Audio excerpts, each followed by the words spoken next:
లూకా వ్రాసినటువంటి సువార్త 2వ అధ్యాయము 13-14 వచనాలు. వెంటనే పరలోక సైన్య సమూహము ఆ దూతతో కూడా నుండి సర్వోన్నతమైన స్థలములలో దేవునికి మహిమయు ఆయనకిష్టులైన మనుషులకు భూమి మీద సమాధానమును కలుగును గాకయని దేవునికి స్తోత్రము చేయుచుండెను. దేవుని యొక్క వాక్య గ్రంథములో క్రిస్మస్ను గూర్చిన విషయములు అనేక విషయాలు కనబడుచున్నాయి. క్రిస్మస్ అనేటువంటి మాటకు అర్థం ఏమిటంటే క్రీస్తును ఆరాధించుట. ఈరోజు క్రిస్మస్ను గూర్చి కొన్ని విషయములు మీకు తెలియచేయాలని దేవుని ఆత్మ ప్రేరేపించి ఉన్నారు. మొట్టమొదటి మాట ఏమిటంటే క్రిస్మస్ దానము. ఎవరైనా కానీ దానాన్ని అడిగితే ఇచ్చారు. భిక్షమెత్తుకునే వారు ధర్మము చేయమని అడుగుతారు. కానీ 2000 సంవత్సరముల క్రితము దేవుడు ఈ ప్రపంచమునకు ఒక దానమును దేవుడు దయచేశారు. దావీదు సంకీర్తన 14వ సంకీర్తన 2-3 వచనములలో వివేకము కలిగి దేవుని వెదకువారు కలరేమో అని యెహోవా ఆకాశము నుండి చూచి నరులను పరిశీలించెను. వారందరూ దారి తొలగి బొత్తిగా చెడియున్నారు. మేలు చేయువారెవరును లేరు. ఒక్కడైనను లేడు. పరలోకా నుంచి దేవుడు చూస్తున్నారట భూలోకానికి. ఎవరైనా ఉన్నారా? ఎవరు కావాలంటే దేవునికి వివేకము కలిగి దేవుని వెదకువారు ఎవరైనా ఉన్నారా అంటే ఎవరు కనబడట్లేదట. ఈ వచనము చెప్పే మాట ఏమిటంటే వారందరూ దారి తొలగి బొత్తిగా చెడి ఉన్నారు. లోకమందున్న మానవులు ఎలాగున్నారు అంటే బొత్తిగా చెడిపోయారు. ఇంట్లో ఉండే కుమారుణ్ణి తండ్రి అంటాడు, ఏమిరా నువ్వు మరింత చెడిపోయావు. చెడిపోయడం వేరు, బొత్తిగా చెడిపోయేదంటే ఇంకా భయంకరం. దేవుడు ఏమంటున్నారంటే బొత్తిగా చెడిపోయారు. దేవుని వెదకు వారు ఎవరు కనబడట్లేదు. అలాంటి మనుషులకు దానమిస్తారా దేవుడు? యోహాను సువార్త 3వ అధ్యాయం 16వ వచనములో దేవుడు లోకమును ఎంతో ప్రేమించెను కాగా ఆయన తన అద్వితీయ కుమారునిగా పుట్టిన వాని యందు విశ్వాసముంచు ప్రతి వాడును నశింపక నిత్య జీవము పొందునట్లు ఆయనను ఎవరిని? యేసుక్రీస్తు వారిని తండ్రి అనుగ్రహించెను. ఎలాగనుగ్రహించెను? దానముగా. రోమా పత్రిక 4వ అధ్యాయము 4-5 వచనములలో పనిచేయువానికి జీతము రుణమే కాని దానమని ఎంచబడదు. వినాలి ప్రియులారా, ఎవరైనా కానీ మీ పొలములో పని చేశారు, లేక మీ ఇల్లు కడుతున్నారు, ఇటుకలు మోసారు, సాయంకాలం పని అయిపోయిన తర్వాత ఇదిగో మీరు 200 రూపాయలు తీసుకోండి మీకు దానం వేస్తున్నామంటే ఒప్పుకోరు వాళ్ళు. దానం అంటారేంటి? కష్టపడి ఉదయం నుంచి ఇటుకలు మోసాము, దానం ఏంటి? దీన్ని దానం అనరు. మీరు ఉచితంగా మా ఇంటికి వచ్చి మాకు ఇచ్చేస్తే దాన్ని దానం అంటారు. మేము కష్టపడ్డాము, కష్టించి పని చేశాము, మాకు వచ్చిన కష్టార్జితం వచ్చింది. దీన్ని దానం అనే మాట అనడానికి వీల్లేదు. రోమా పత్రికలో 8వ అధ్యాయము 32వ వచనాన్ని మనము చూస్తే తన సొంత కుమారుని అనుగ్రహించుటకు వెనుక తీయక మనందరి కొరకు ఆయనను అప్పగించినవాడు. దేవుడట తన కుమారుని అప్పగించేశారు.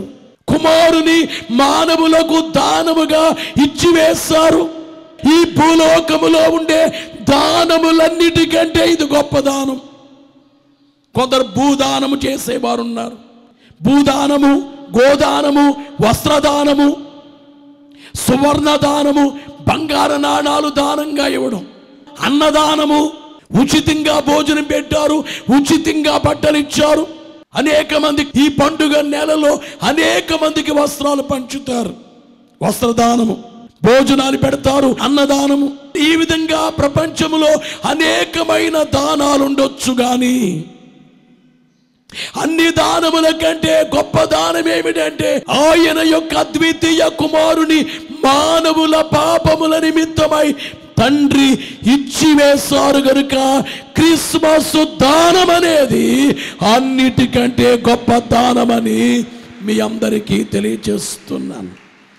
అందుకని దైవజనుడు పాడినటువంటి స్తుతియు మహిమయు అనబడేటువంటి కీర్తనలో వ్రాయబడిన మాట ఏమిటంటే, దురితంబులోన రించి దౌర్భాగ్య స్థితి నోన్న మరణికి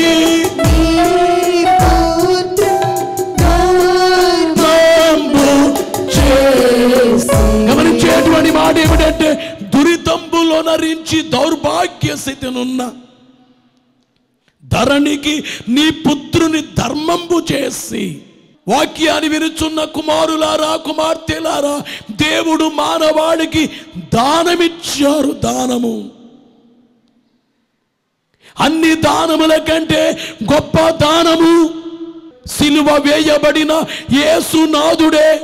తండ్రి తన కుమారునివ్వగా కుమారుడు తన యొక్క రక్తాన్ని మన కొరకిచ్చి వేశారు.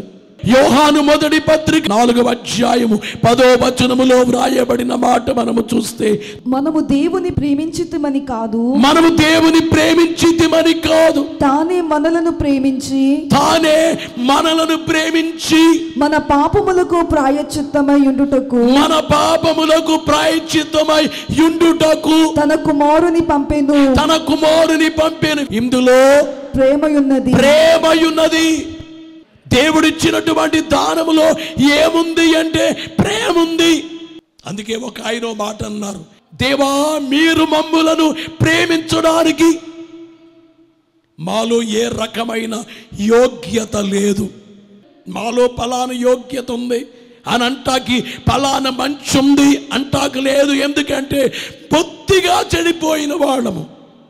ఏ యోగ్యత లేనందువల్లే దేవుడు మనల్ని ప్రేమించారన్నారు. ఏ యోగ్యత లేకపోవడమే. వీళ్ళు నీచులు, పెంట కుప్పల మీద ఉన్నవాళ్ళు. ఒక అతని పెంట కుప్ప మీద పడేశారనుకోండి, ఆ వ్యక్తికి విలువ ఉన్నట్ల. అలాంటి వాళ్ళమైన మనల్ని 2000 సంవత్సరాల క్రితమే దేవుడే మనందరి మీద ఉండే ప్రేమతో తన కుమారుని మన కొరకు దానంగా ఇచ్చివేస్తే, ఆ కుమారుడు సిలువ వేయబడి మన కొరకు రక్తాన్ని దానంగా, రక్తమే ప్రాణం, ఆ ప్రాణాన్ని దానంగా ఇచ్చివేశారు. మన కొరకు యేసు చనిపోయారు. ఇంతకంటే ప్రేమమూర్తి ఎవరున్నారు? నీ కోసం దేవుడు ప్రాణమిచ్చారు. ఆయనకేమిస్తావు? దేవుడు తన కుమారుని దానముగా ఇచ్చారు. ఏమిస్తావు? దేవుడిచ్చినటువంటి దానము కుమారుని దానము. కాబట్టి క్రిస్మస్ దానం అనేది గొప్ప కార్యము. కాబట్టి ప్రపంచమందున్న ప్రతి వ్యక్తి కూడా ఈ దానమును బట్టి పండుగ చేయాలి. ఇక రెండవదిగా చూస్తే క్రిస్మస్ దీనము. క్రిస్మస్ దీనం అంటే దీనత్వము. చాలా మందికి పేర్లు దీనా అని పేరు. బైబిల్లో యాకోబు కుమార్తెకు దీనా అనబడే పేరుందని మీరు ఎరిగిన వారు. దీనత్వం. యేసునాథుడు అన్నారు, దీనులైన వారు ధన్యులు, పరలోక రాజ్యము. దీనజనులు భాగ్యవంతులు, దీనజనులు భాగ్యవంతులు, దివి రాజ్యము వారిదన్న, దివి రాజ్యము వారిదన్న. యేసునామా ఎంతో మధురం, యేసునామా ఎంతో మధురం. ఫిలిప్పీ పత్రిక 2వ అధ్యాయం 5వ వచనము నుండి 7వ వచనం వరకు చూస్తే, మనుషుల పోలికగా పుట్టి దాసుని స్వరూపమును ధరించుకొని తన్ను తానే రిక్తునిగా చేసుకొనెను. ఎలా చేసుకున్నారట? దాసుని స్వరూపమును ధరించుకొని, మనుషుల పోలికగా పుట్టి,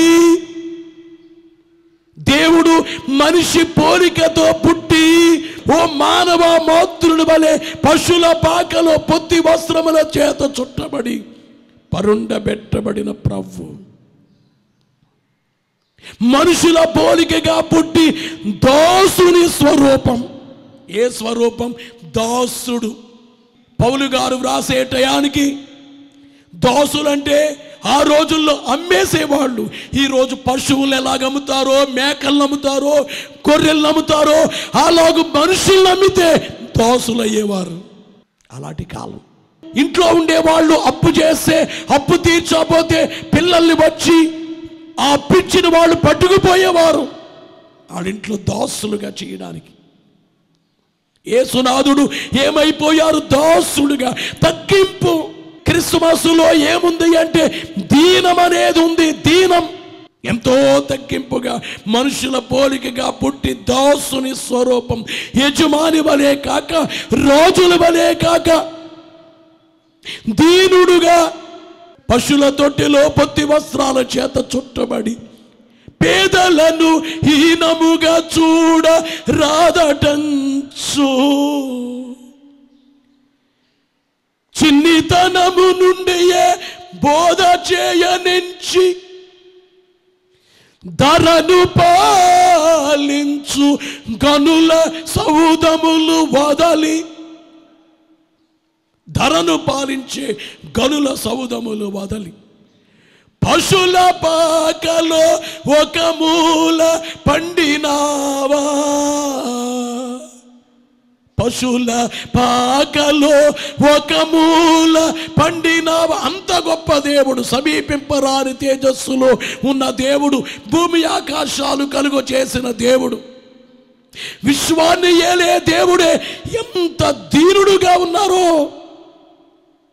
బైబిల్ ఏమి నేర్పించిందంటే దీనత్వాన్ని నేర్పించింది. బైబిల్ గర్వాన్ని నేర్పించట్లేదు, దీనత్వాన్ని నేర్పించింది. బైబిల్ తగ్గింపును నేర్పించింది. ఫిలిప్పీ పత్రిక 2వ అధ్యాయం 4వ వచనములో చూస్తే, మీలో ప్రతి వాడును తన సొంత కార్యములను మాత్రమే కాక ఇతరుల కార్యములను కూడా చూడవలెను. బైబిల్ చెప్పేది ఏమిటంటే మీ సొంత కార్యాలే కాకుండా ఇతరులైన కార్యాలు కూడా చూడాలి.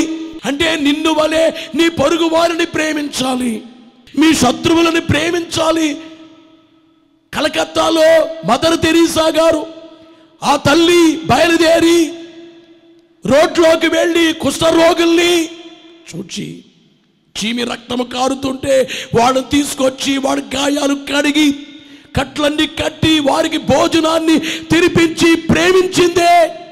ఎక్కడ నేర్చుకున్నావమ్మా? మదర్ తెరీసా తల్లి గారు, మీరు ఎక్కడ నేర్చుకున్నారంటే, నేను బైబిల్లో నేర్చుకున్నాను. వేరే దేశము నుంచి ఇక్కడికి వచ్చి ఏంటమ్మా ఈ సేవ? వేరే దేశము నుంచి ఇక్కడికి నేను రావడం కాదు, అక్కడి నుంచి ఇక్కడికి వచ్చారు దేవుడు. అంతా దేవుడు నరుడుగా వచ్చారు. నేనేం చేస్తున్నట్లు? ఈవేళ చాలా మంది మేము చాలా కష్టపడి సేవ చేస్తున్నామంటారు, ప్రయాసపడుతున్నామంటారు, ఎంతో పని చేస్తున్నామంటారు. అలాగే క్రైస్తవులలో గర్వముగా ఉన్న క్రైస్తవులు, నీ దేవుడు నీ తండ్రి దీనత్వాన్ని నేర్పిస్తే, గర్విష్ఠులందరూ క్రిస్మస్ చేస్తే అవమానము కాకుండా మహిమేమొస్తుంది? మత్తయి సువార్త 8వ అధ్యాయం 20వ వచనములో, నక్కలకు బొరియలును ఆకాశ పక్షులకు గూళ్ళునవి కానీ మనుష్య కుమారుడు తలవాల్చుకొనుటకు స్థలము లేదు. ఆయనకట స్థలమే లేదట. ఈ భూమి మీద తలవాల్చుకునే స్థలము లేకపోతే సిలువ మీద వ్రేలాడి తలవాల్చారు. 2వ కొరింథీ పత్రికలో 8వ అధ్యాయము 9వ వచనములో, మీరు మన ప్రభువైన యేసుక్రీస్తు కృపను ఎరుగుదురు కదా, మీరు మన ప్రభువైన యేసుక్రీస్తు కృపను ఎరుగుదురు కదా. ఆయన ధనవంతుడై ఉండియు ధనవంతుడయుండియు, యేసునాథుడేమయుండియు ధనవంతుడయుండియు, మీరు తన దారిద్ర్యము వలన ధనవంతులు కావాలనని, మీరు తన దారిద్ర్యము వలన ధనవంతులు కావలెనని, మీ నిమిత్తము దరిద్రుడాయను, మీ నిమిత్తము దరిద్రుడాయను. యేసునాథుడు ఏమైపోయారు? దరిద్రుడైపోయారు. ఆయన ఎవరు? ధనవంతుడు. ఆకాశ భూమి చేసిన ధనవంతుడు, సూర్యుణ్ణి కలుగు చేసినటువంటి ఆయన, సృష్టినంతటిని కలిగినటువంటి ఏలేటువంటి ఆయన ఏమైపోయారట? దరిద్రుడాయను. అంటే ఎంత దీనము! క్రిస్మస్ దీనం ఆలోచించండి. ఈ దీనం అనే కార్యమే ప్రపంచంలో అనేక మందిని దీనులుగా చేసింది. హాస్పిటల్ పెట్టి హాస్పిటల్లో రోగులైన వారికి వైద్యం, స్కూల్స్ పెట్టి స్కూళ్ళల్లో టీచర్స్గా, ఇప్పుడైతే అన్ని మతాల వాళ్ళు పనిచేస్తున్నారు. కానీ ఇంతకుముందు చరిత్ర చూడండి, క్రీస్తును కలిగిన వారే ఎక్కువగా సేవలు చేయటం, కుష్ఠ రోగులకి సేవలు చేయటం, రోగులకు సేవలు చేయటం, తీరులుగా వీధుల్లోకి వెళ్ళి నడవడం. అంత వారమైనా కానీ నేనేపాటి వాణ్ణి అనేటట్లుగా ఎక్కడ నేర్చుకున్నానంటే, ఇదిగో క్రిస్మస్ దీనములో నేర్చుకున్నాను. ఈ తగ్గింపుని ఎక్కడొచ్చిందంటే క్రిస్మస్ దీనములో, ఆ క్రీస్తు బాలుని యొక్క జన్మములో అంత గొప్ప దేవుడు నరుడిగా వచ్చారు. అక్కడ నేను చూచాను దీనం. అంత దేవుడు పశువుల పాకలో పత్తి వస్త్రముల చేత పశువుల తొట్టెలో ఉన్నారే, ఎంత దీనమో! ఈవేళ చాలా మంది సిగ్గుపడిపోతారు దేవుని పని చేయటానికి. అంత గొప్ప దేవుడు రిక్తునిగా చేసుకున్నారు, తగ్గించుకున్నారు. ఈవేళ ఎవరైనా హెచ్చించుకుంటే ఆడు దేవుని బిడ్డలు కాదు.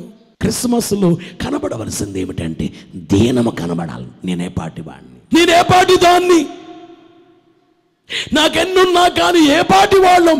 ఆయన కృప దీనులుగా ఉండేటువంటి రీతి అనబడేటువంటిది. అందుకనే మొదటిది ఏమిటంటే క్రిస్మస్ దానము, రెండోది క్రిస్మస్ దీనము, ఇక మూడవదిగా ఏమిటంటే క్రిస్మస్ ధ్యానము.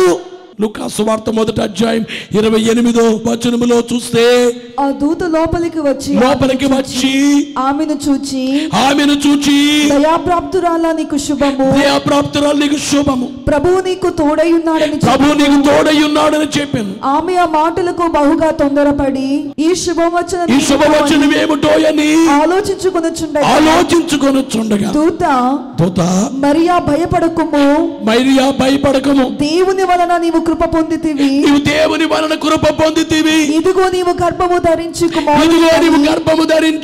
కుమారుని కని ఆయనకు యేసు అని పేరు పెట్టుదువు.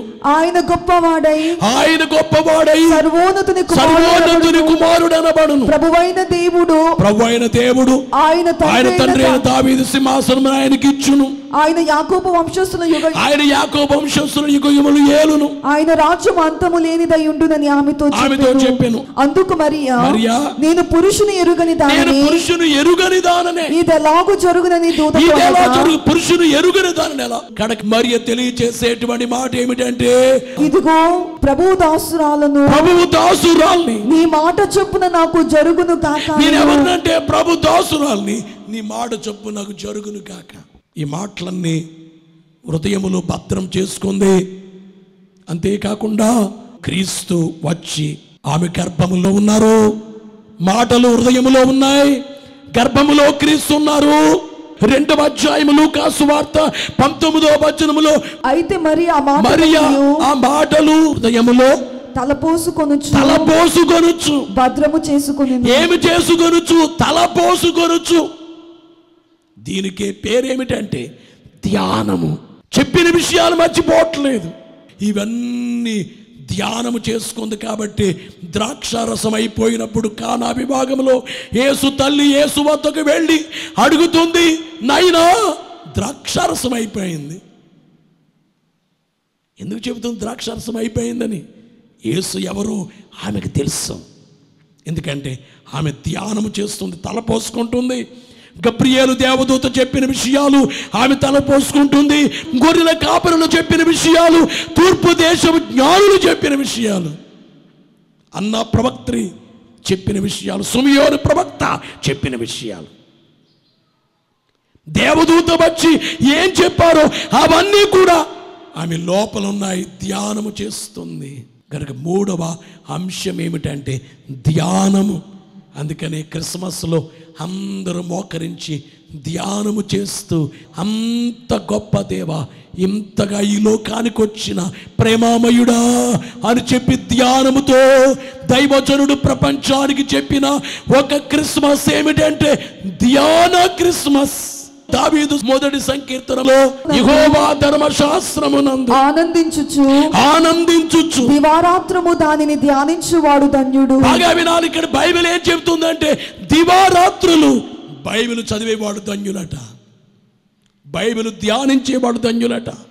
దావీదు సంకీర్తన 24:4 వ్యర్థమైన దాని యందు మనస్సు పెట్టక, వ్యర్థమైన దాని యందు మనసు పెట్టక, కపటముగా ప్రమాణము చేయకయు, నిర్దోషమైన చేతులను శుద్ధమైన హృదయమును కలిగి ఉండువాడే, నిర్దోషమైన చేతులు శుద్ధమైన హృదయము కలిగి ఉండువాడే ఎవరు దేవునిలో ధన్యులో ఈ వచనము తెలియజేస్తుంది. క్రిస్మస్ ధ్యానం ఇప్పుడు బైబిల్ చదవాలి, చదివి ధ్యానం చేయాలి, బైబిల్లో ఉండే విషయాలు గమనిస్తూ ఉండాలి. బోధలన్నిటికన్నా గొప్ప బోధ ఏమిటంటే మోకాళ్ళ మీద ఉండి ధ్యానము చేస్తూ సిలువ వేయబడిన యేసును చూస్తూ శ్వాస మీద ధ్యాస అంటారు. అయితే దైవజనుడు ప్రపంచానికి చెప్పింది శ్వాసనిచ్చిన దేవుని మీద ధ్యాసనుంచటం, శ్వాసనిచ్చిన దేవుని చూడటం, సిలువ వేయబడిన యేసును చూడటం, రక్తము కాచిన యేసుని శ్వాసనిచ్చిన దేవా నిన్నే నేను తలంచుకుంటున్నాను అని చెప్పడం.